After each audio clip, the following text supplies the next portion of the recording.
So this is the Honda CBF600S. It's the model with half fairing and ABS brakes, which we'll talk about in a second. It's my first big bike. It's the same bike I took my test on, except the one I took my test on didn't have the fairing. It was a little bit more exposed because of that, but essentially it's the same bike and it feels great. You know, it's a very familiar, solid feel as soon as you step onto it. It's what I would consider to be very powerful, but of course in the great scheme of things, it's not the most powerful bike in the world. It's got about 70 brake horsepower. It's funny, I was talking to a guy in the Ace Cafe in London on the North Circular, and he had exactly the same bike and was boasting about how he'd added an extra 10 brake horsepower onto it by adding a new exhaust pipe. And I think that's pretty typical of the passion that bikers have for their machines. But I did go away thinking, well, you know, if you wanted a very fast bike, you should have got a different machine, because this isn't Mr. Super Fast, this is Mr. Super All-Rounder.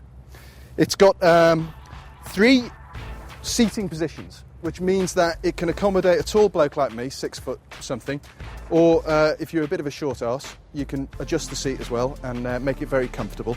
But the difference between this and the 125, I would say, immediately, is the weight of it. You know, you really do have to pay attention to how you're holding it, especially when you're off-road. I actually dropped this very machine in the Honda car park, to my embarrassment. But it's easily done because they are very heavy. You know, this is about 220 kilograms as opposed to about 150 kilograms for the 125 bikes. So you notice that. The big difference between this bike and the one I took my test on is it's got this fairing panel at the front. And I thought that would give me a lot more protection than it actually does on the motorway. And you still find when you're going at 70 odd miles an hour down the motorway, you're still getting buffeted about by the wind a lot, which I guess is part of the fun of motorcycling. You know, bikers say only bikers know why dogs stick their heads out of car windows, and it's true. It's a lot of fun.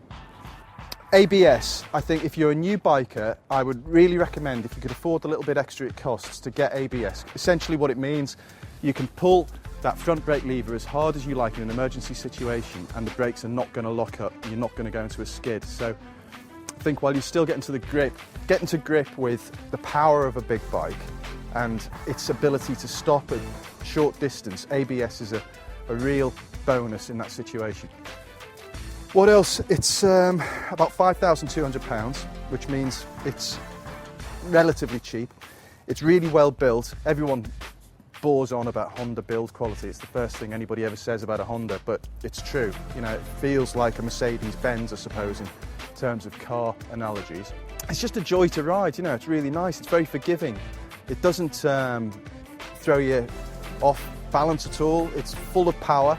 It's very smooth, the delivery of the power. It's probably, somebody said this will probably be the smoothest delivery of power you get. You know, it's very easy on the clutch. It's very difficult to stall, although I have managed that a couple of times at lights, to my embarrassment.